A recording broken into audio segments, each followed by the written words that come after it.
Good evening, Plymouth.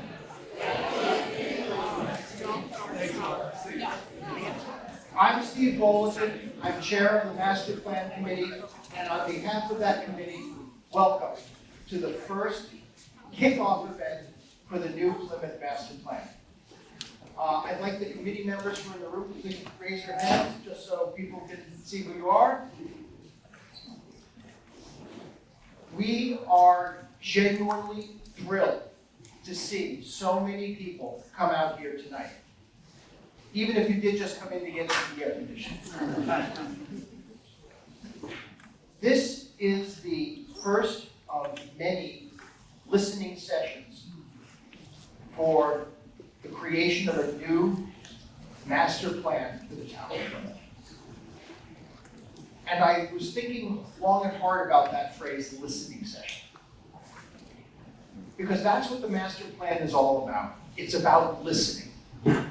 First and foremost, it's about listening to you, the residents. Your thoughts, your feelings, your concerns, your ideas. That's the primary purpose.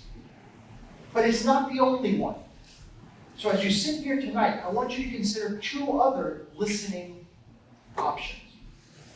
First, in a few moments, I'm going to turn this over to our consultants, and they're going to present to you some facts, figures, trends, and information about our town, some of which you'll know, and some of which may surprise you. And I want you to think about those. I want you to listen carefully and think about those as we're going through these exercises, now and in the months to come. Because a master plan is only implementable if it is based upon facts. What actually exists, what's coming, and how we address that. And implementable is one of the key purposes of this new master plan. The other listening I'd like you to do is the people around you. We all come here with ideas and thoughts and our own understandings, and that's absolutely great. That's what we're here to do. But I want you to listen to the people sitting at the table with you, or people who come over and talk. Because this is all about sharing ideas. Because a master plan will only be successful if we as a town come to a consensus. And a consensus in a lot of ways is going to mean a compromise. We're going to have to decide what our priorities are and how to balance our resources, financial, physical, whatever, in order to accomplish those ultimate goals. So I am hoping that you all come here with not only your opinions, but an open mind, so that we can come together and create the single best plan for Plymouth that we can possibly do. One that is transparent, measurable, and implementable. Those are three critical factors in creating a plan that will help you tell town government what it is you want to see, and town government responding to that. That's why we're trying to create a new master plan. So, with that, I am going to turn this over to Steve Carney from Stantec. Thank you. Thank you. And Steve, I'm going to stay down here so I don't block the screen, so everyone can see that, which is much more important. And thank gosh we have such a large screen. This audience exceeded our plans by more than we were prepared for 100, and we're well over 100 right now. So we've got stuff being printed right now as we speak, and you'll see people disseminating it in just a few minutes. But really, again, my name is Steve Carney. My co-worker, project manager, Phil Shaping. We're from Stantec. We're the lead consultants. We've got a whole bunch of other consultants working with us on this plan. But tonight really is the beginning, the visioning, the kickoff with the community. So I'll run through the purpose, what we're trying to accomplish, what the master plan is. Then we'll go into the process of, what's coming up over the next essentially 18 months. We're going to look at current conditions and trends. Phil will be covering that. And then we get into the real part of this evening, which is hearing from the community and getting your words written down on all of these papers and maps and everything that you have in front of us. So, and we'll try to do this, the presentation as fast as we can, because again, that part, hearing from you is what we want to get into first. So first, the purpose. What is, a master plan? We often say the master plan is the high-level plan for a community. It's the guiding one, but it creates the blueprint for the community and all of the other planning and efforts that go into it, and it really needs to guide decision-making by all of those, elected and other people in the community. So it's what we always want to say is, it needs to be there, it needs to be present, it needs to have everyone's fingerprints on it, because when decisions are made by elected officials, they can point to this and say the community really told us what they are looking for, and with this many people here, it is coming from the community, so that is great. The parts of a master plan, it's the land use, it's, is it housing, is it parks, is it, what is the land use? Housing, which is increasingly the biggest critical issue across our country, is a big part of it. The economic development, the jobs, the commercial, the retail, all of those components come into it. And again, the natural land, the resources, the resiliency, coastal, all of the different components that we'll be facing with. And again, and how you kind of think about all of the spaces we have, passive recreation, you have sports fields, all of the pieces that go into the recreation piece, and then the services, the facilities, the infrastructure, and of course the transportation, the roads, issues that come with traffic, all of the components that we know are important issues here in Plymouth. And again, so how is the plan used? It is informing town budgeting. So what are your priorities? What should the town be spending on? We know there are limited resources in this community. What are the most important priorities from the community? It's a basis for zone changing if there is a reason to rezone something that would make better sense. It doesn't, you can't do this housing here, but we need housing. Let's think about how we might reach, think about the zoning. All of that will be the basis to make zoning decisions later on. And again, it's a tracking tool for implementation, for those working for the town and for the community to say, this is what we're looking for. You've accomplished X, Y, and Z, but we've got a whole bunch here that we still need to accomplish. So it does track what is going on for the community. And again, it's over a 10 to 20 year plan is what we're looking at. And again, so, why plan now? We are at, as I said, the 10 to 20 year. We are at the 20-year moment right now. The last plan was roughly 20, it was adopted in 2006. And, we really need to define at this stage, the next, 10 to 20 years, the shared community, vision for what the future should be in Plymouth. Where do we want Plymouth to be going? What are and there's a lot of big decisions that go into that, because as I said before, limited resources, we really need to begin to prioritize. And, again, time is right now to develop these strategies, that can really address, the next step in Plymouth's, in the future. We say to every community, change is inevitable, but if you're here at the table, you help shape that change to what collectively as a community we're most looking for. So again, just with so many people here, you're all at the table for that. So again, the master plan process, as I alluded, it's an 18-month process that we're going in. As you can see, my big points, we are right here, community visioning. Over the fall and winter, we paused summer, we're still doing stakeholder interviews. We have a whole bunch of folks that we're meeting with, getting a better understanding of what's going on, and we're developing the existing conditions analysis right now. You'll see some of the work we've already done, to date tonight. And then we work in the fall and the winter to the plan development, draft plan development. The community is with us through public events like this throughout the whole process. But then essentially by next, a year from now, we will have a draft plan in place for your commenting to make sure that in fact we did get it right, or if there's an area where we're missing, you can tell us again, and we will work to get it right. And then the fall of 2025 really is the plan adoption phase, and then it becomes the master plan that guides decision making for the years to come. And again, tonight, creating the shared vision. This is all about what the community is looking for. We know everybody has a different idea.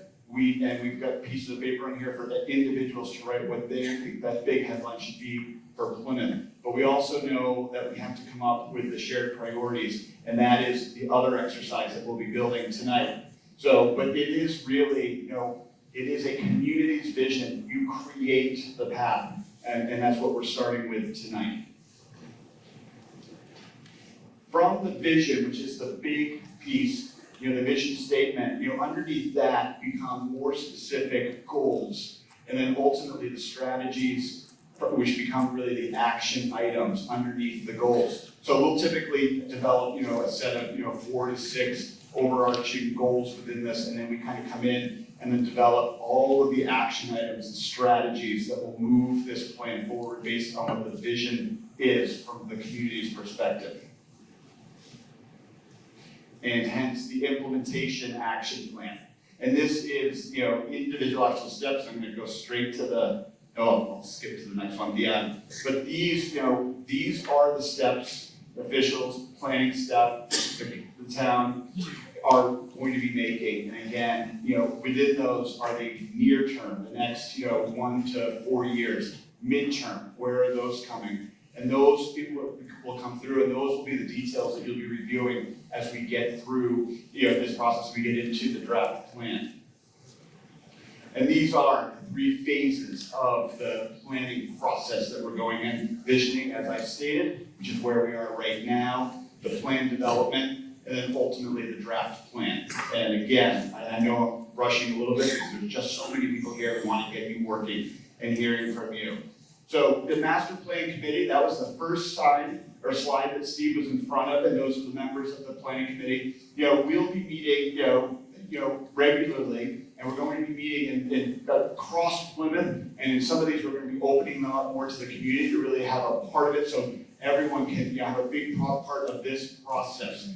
And we really want to do it. So rotating around the town is our intention right now. Everything will be publicized. I think I have the next slide, and yes, correct. So this is the website. This is up, and documents and everything for tonight will be going up there. All the documents, all the scheduling, all of the elements of this master plan will be available on this website, and we encourage everyone to come to it. There will be interactive opportunities from the website as well, and so that you can still continue to engage through different activities. Tonight, for example, we're working here in person, but we're going to mimic what's happening tonight online. So if anyone didn't come tonight, they can do the same activities online.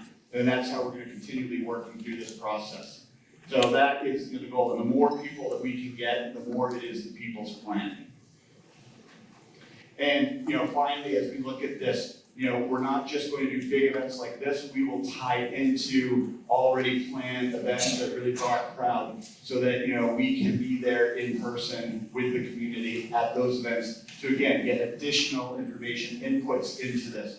We want thousands of inputs in this process so that we can say collectively this is what the community said. It's not just what 40 people said at one public meeting, and that's absolutely the intention. But with 100, I didn't count it tonight, we'll already start to get a real diverse voice in this planning process, which is exactly what we need to do. And I think with that, we're going to go into the kind of some of the existing conditions, the current pieces that we've found right now, and we are just at the beginning. But with that, I'm going to pass it off to Phil to go through this part of the presentation.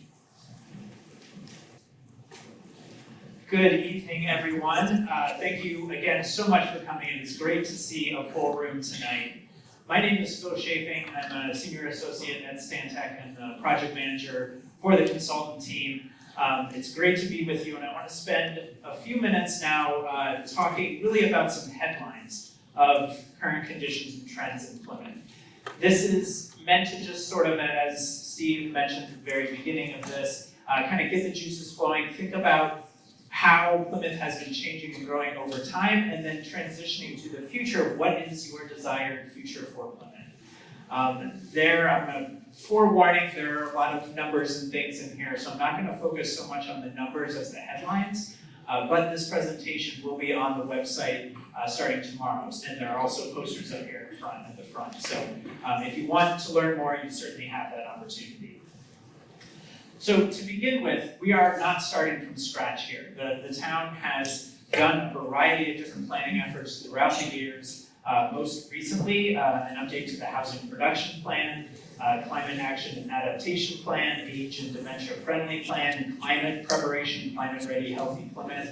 And so those recent plans, as well as some of the older ones, are one of the things that we're looking at as we start this process. This comprehensive plan is sort of the overarching framework that those fit into. It's not replacing those, it's not updating those. Those, as we mentioned, are sort of like the already kind of implementing parts of what will end up in the plan. So running through a few things, starting out with kind of population and housing. I think everybody here in the room knows that Plymouth has been growing over the last 10 and 20 years. It really has been growing pretty consistently even prior to that. There we go. But as we look to the future, projection is not a science, it is sort of an art. There are certain assumptions in there. But the most likely case is somewhere between these two numbers here, which means that the rate of growth is likely to slow. As the population continues to grow and maybe that rate of growth slows, what is also likely to happen is that the population will continue to sort of age, particularly the population 65 and over.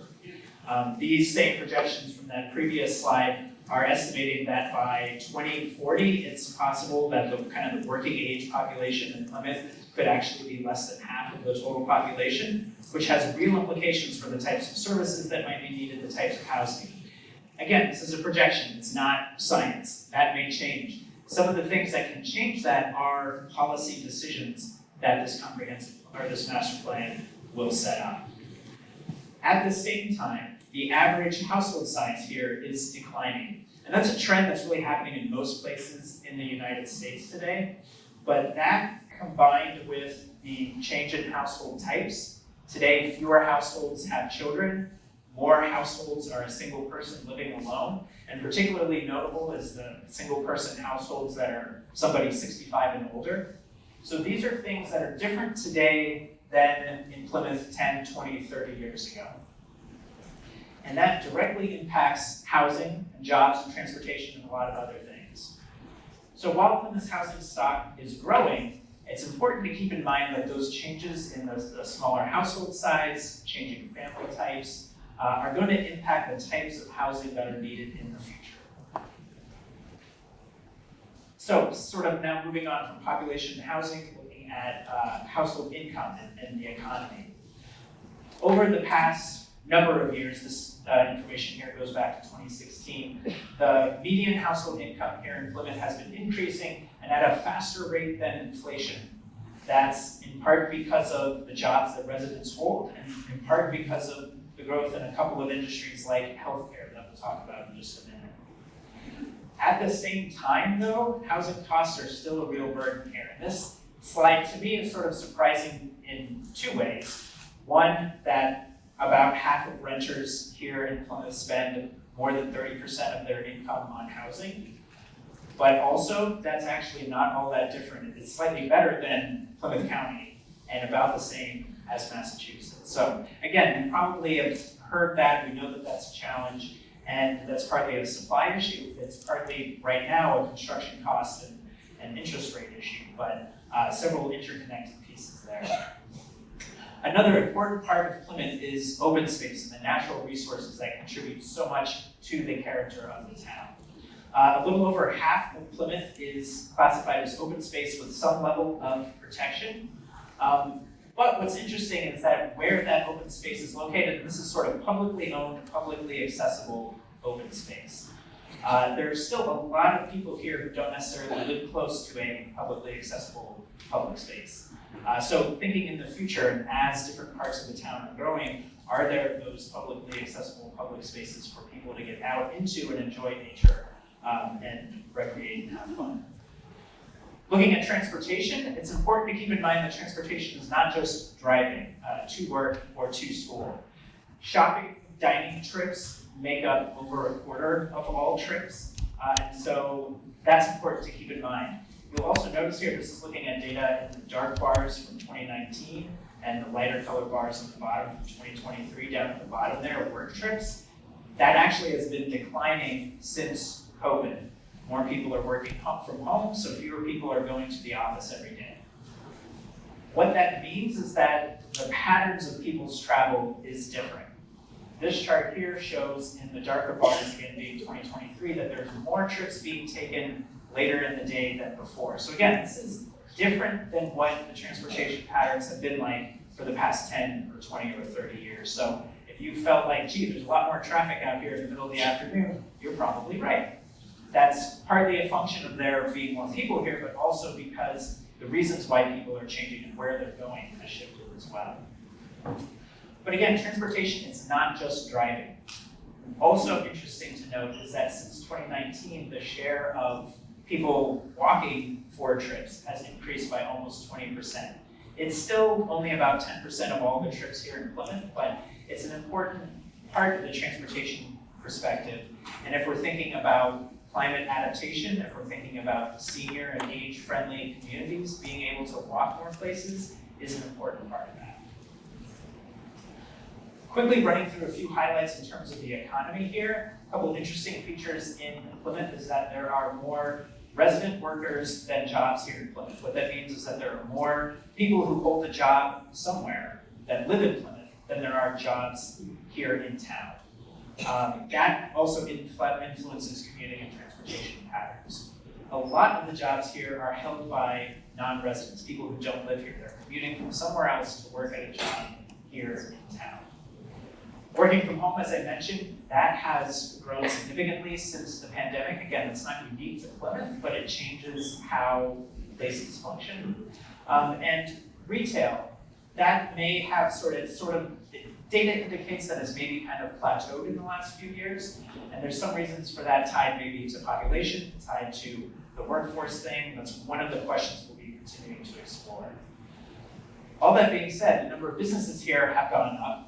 The number of jobs are more than there were here 10 years ago, but still slightly below the pre-COVID peak.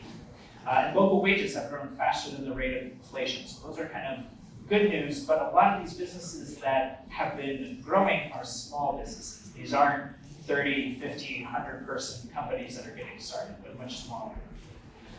This is just sort of a graphic that shows that there are about 7,500 people that both live and work here in town. A lot of people, about 23,000, are commuting somewhere else. A lot heading north up towards Boston, but also a good segment heading south towards the Cape. And then about 60,000 people are commuting in for work to jobs here. A lot of those jobs are in these second two bars here, retail and hospitality. And so people who are coming in are traveling for jobs that maybe have slightly lower wages. Health and social services there, that top bar, that's the largest industry in Plymouth. Those are the higher wage jobs that have been growing in particular for the last several years, contributing to that increase in household income. Finally, the last couple of slides here as we look to sort of how are all these recommendations that come out of the master planning process, how do those get funded? What's going to come to the town's revenue and also funding sources from the state and other locations. Again, probably not a surprise to most people, but the property tax here in Plymouth is dependent on the residential tax base. Overall, property valuations have grown about 73% over the past decade, but the commercial industrial base has declined slightly, about 1% or 2%. So as we think about economic development, the type of jobs here, and trying to increase that portion of the tax base, that is one of the explorations that we'll be looking into in the coming months. And then finally, sustainability and resiliency.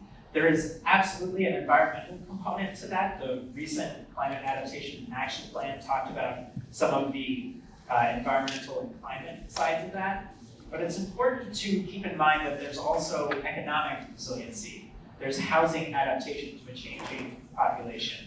There's social resiliency. How do people know their neighbors and feel connected to the community? So there's a lot of other parts of this that are weaving in through all of these topics throughout the plan.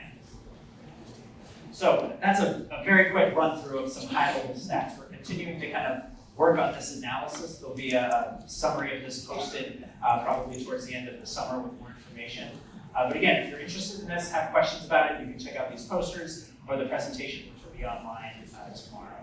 So with that, I'm going to turn it over to Keith from Regina Villa Associates, who are leading our public engagement, and they will talk to us about what we're going to spend the next 45 minutes or so doing. So Keith. Thanks, Phil.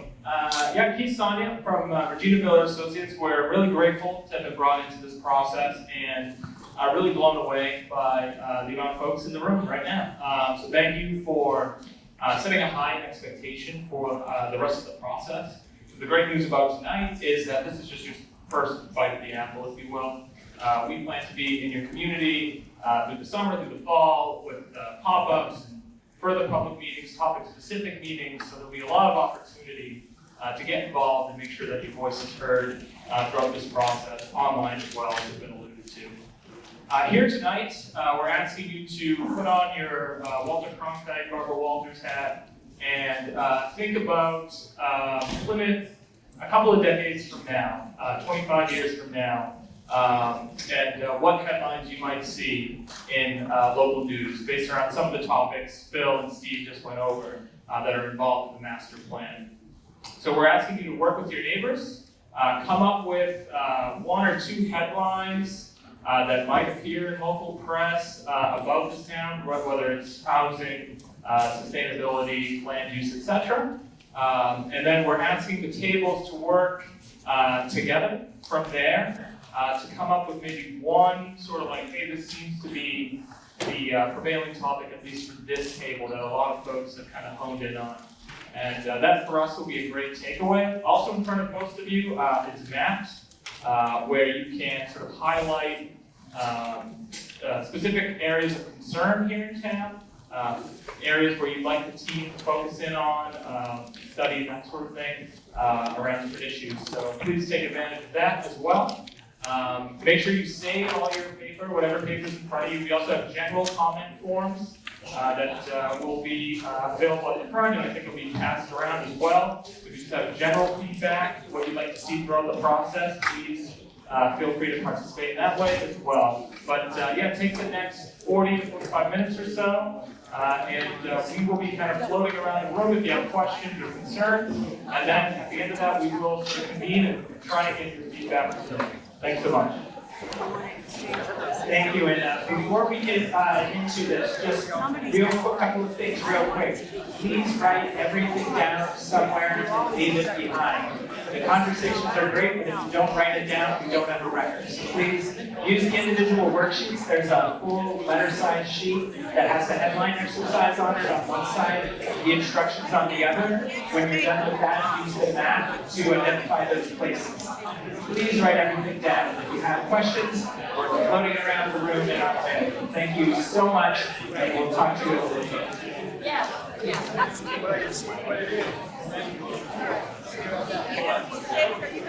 All right, everyone. We're coming to the conclusion of this meeting, and as we always like to do, we'd like to hear from the community yourself what their priorities are, because there are just so many of you that we're not going to be able to hear from all of you. So I'm going to do about a 5-minute run through this room, and I've told a number of tables, the other tables. One thing, you've got your 5 priorities. At the table, you can read one thing and just go, and we're going to see how many you get to. If you don't want to say anything, I'll run right back. If you want to say too much, I will pull the microphone because everyone is here. We want to get everyone at least an hour. So with that, I'm going to start and go real fast. A welcoming, vibrant downtown traditional home. Great. what you would say. And we haven't done one. Say that. I'm sure other people. Marine-based economies. Excellent. Yeah, hi, I'm Art, so we all agree with at least one of these. First one is affordable housing, and the second one is state-of-the-art medical facility with expanded services and expanded professional benefits. All right, and I know every table has more priorities, so we got to keep this going. Amen. protecting the land and water and stopping the sand removal that's contaminating our water. Affordable housing that's really affordable. And I am going to be the bad cop tonight. Just too many tables. One. Everyone else think of your most important. Multi-generational community centers. Using existing properties. Excellent.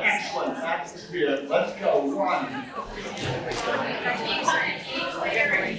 Technologies, medical health, and environmental. Excellent. You agree with technology. I pulled it away too quickly. One.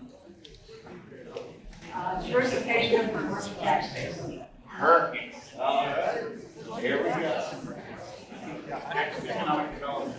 Economic development. Even quicker. Great. Preservation of the town's aquifer so that we have water.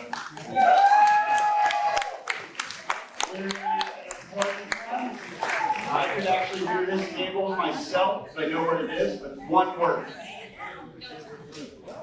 Balanced development with the infrastructure that supports it. Great. I thought he was going to say traffic.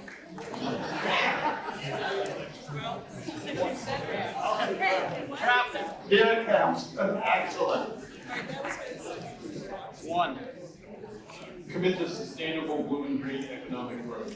Excellent. We are beginning to hear themes, which is the whole purpose of this. Another traffic. Traffic. Okay. Plan for the updating of the elementary and PCIS. Okay.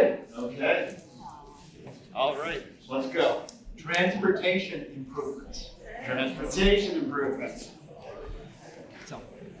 All right. Keeping Plymouth's natural beauty. Excellent. And we're actually almost more than a third through. Hold on. Plymouth Aquifer voted cleanest water in the US. There we go. Same thing, water, sewage, and traffic. All right. Okay, here we go. Stop reckless development. Reckless development. Okay. Stop. Preserve the okay. Protection of natural resources. All right.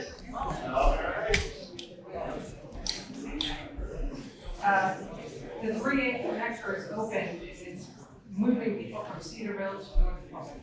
Okay.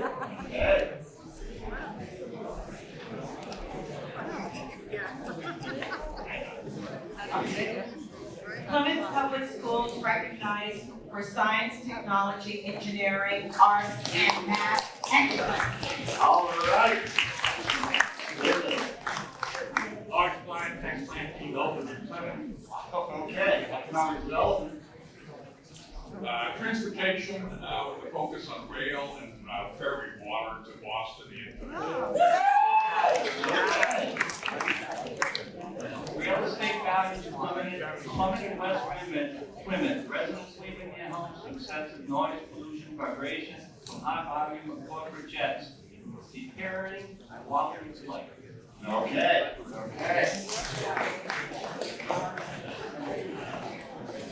Multi-generational community center and programs. Okay. I'm going to use that one. Skip. Affordable housing. Affordable housing, where the town becomes the developer, because I believe if it's 2,800 units, that could be 14,000 houses at 20%. So that'd be a lot of houses, so I'd like to see the town be a developer, just focus on housing. Other one, is water quality. I would like to see packaged plants, treatment plants around Plymouth, because we're already seeing high nitrates and chemicals in our water. The other is, You're breaking the rules. a water quality network sample. You got it. All right. Smart, sustainable, responsible development. Hey. That was ditto. Ditto.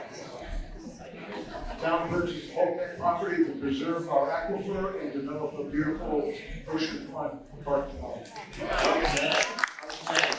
was actually successful because we heard from every single table. And again, what I want to say, I wish I had an actual count.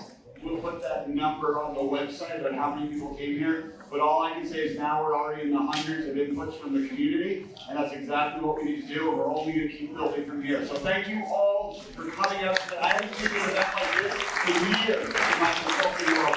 Especially for a town. See, you're people. So thank you all. Have a good night. We'll stay cool with the meeting. Thank you.